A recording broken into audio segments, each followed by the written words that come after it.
মহাভারতের চরিত্র অবলম্বনে কবি আর্যতীর্থের লেখা কবিতা বিকর্ণ।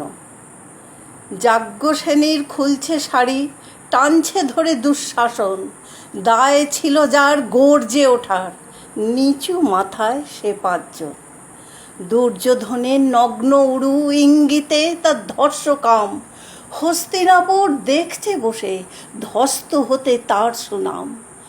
অন্ধ রাজা সিংহাসনে আর্ত চেঁচান বহুমাতার, নিজের দলের নির্যাতনে সব রাজাই হন নির্বিকার।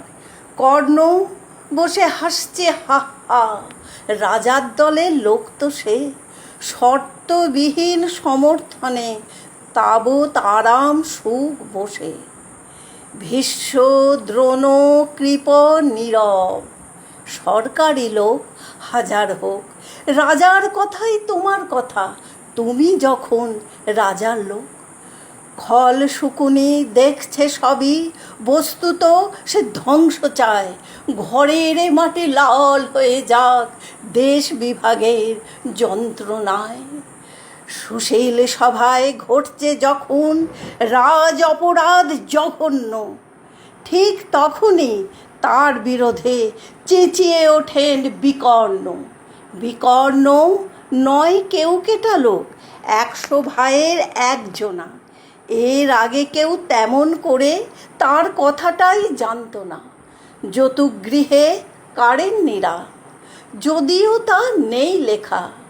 ভীমকে যখন বিষ খাওয়ালো তখনও তার নেই দেখা, কিন্তু যখন প্রকাশ্যেতেই কাটছে নারীর আব্রুকেও, স্তব্ধ জীবের চুপ সাগরে বিকর্ণ হন একলা ঢেউ।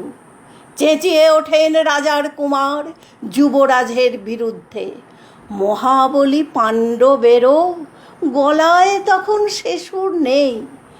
রাজা যখন নীরব থেকে সায় দিয়ে যান ধর্ষণে, ঠিক তখনই সমস্ত যুগ বিকর্ণদের স্বর শোনে।